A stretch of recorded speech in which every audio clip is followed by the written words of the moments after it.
Nous avons appris mardi matin que nos élèves Tengiz et Gevorg étaient arrêtés à leur domicile par la police.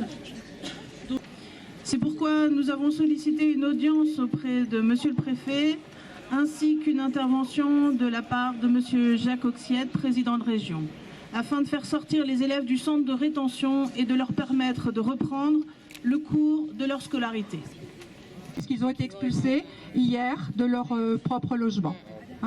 Et vous pouvez aller voir là où ils habitaient, vous verrez sur la porte un écriteau qui m'a beaucoup choqué parce que je suis passée hier soir, avec un avis d'expulsion, ne rentrez pas, voilà, interdiction de rentrer. Je vous avoue que c'est très choquant, ça fait penser à certains épisodes très malheureux de certaines époques que les plus âgés comme moi ont connu. Tengiz et Gevorg sont des élèves exemplaires, parfaitement intégrés et en constante progression. Toutes les entreprises qui les ont accueillis l'année dernière en stage ont été particulièrement satisfaites de leur travail, de leur investissement, et ils les attendent à nouveau pour les stages de 2015, novembre 2015 et avril 2016.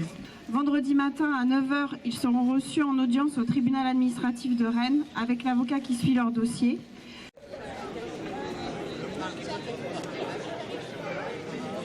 Aujourd'hui est un jour particulier pour Tengiz et je vous demande vraiment toute votre attention puisqu'aujourd'hui c'est son anniversaire, qu'il a 20 ans.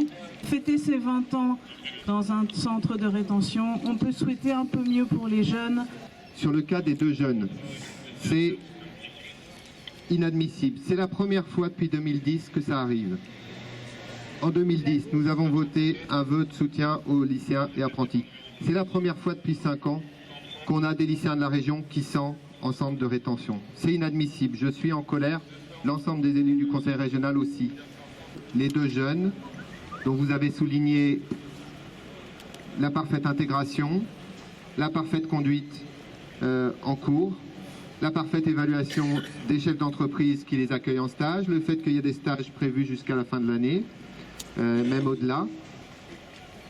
Donc tous les feux sont ouverts là-dessus. Nous prenons l'engagement, le conseil régional, si tout est régularisé demain, d'accueillir les deux élèves dans l'internat de l'EREA, de prendre en charge, dans le cadre de notre politique de soutien aux élèves sans papier, de prendre en charge l'hébergement jusqu'à la fin de l'année, effectivement. Et donc on espère que ce soutien du conseil...